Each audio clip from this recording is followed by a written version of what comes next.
జై శ్రీరామ్. రామప్రభు మనఃకాంతను సీతాదేవిని అగ్నిహోత్రుడు ఎందుకు దహించి వేస్తాడు? ఆమె కాలిపోయి ఉండదు. అగ్నిహోత్రుడు నా తోకకైనా హాని చేయలేదు. ఆ పూజ్యురాలిని కాపాడి ఉంటాడు.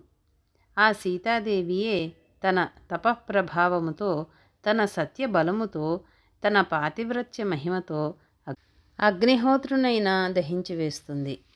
ఆమెను అగ్నిహోత్రుడు దహించివేయడమేమిటి అని అనుకుంటూ ఉండగా ఆకాశ మార్గాన మాటలు వినిపించినవి. ఆహా, ఎంత ఆశ్చర్యమో! రాక్షసుల భవనాల మీద హనుమంతుడు భయంకరమైన అగ్నిహోత్రాన్ని వదిలినాడు. ఎవరూ చేయని పని చేశాడు. భవనాలన్నీ తగులపడిపోతూ ఉంటే రాక్షసులు, స్త్రీలు, పురుషులు, బాలలు, వృద్ధులు భయపడి కోలాహల ధ్వనులతోనూ ఆక్రందనలతోనూ పరుగులెత్తుతున్నారు. రావణాసురుడి కోటబురుజులు, ప్రాకారాలు, బహిర్ద్వారాలు దగ్ధమైపోతున్నాయి. అశోకవనములో ఉన్న సీతాదేవి మాత్రము చెక్కు చెదరక హాయిగా ఉంది. ఇది పరమాశ్చర్యము.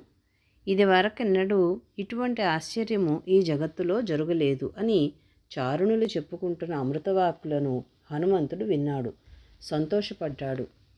సీతాదేవిని మళ్ళీ ప్రత్యక్షంగా చూచి ఆమె అనుమతి పొంది హనుమంతుడు తిరుగు ప్రయాణం చేయవలెనని అనుకున్నాడు. జై శ్రీరామ్.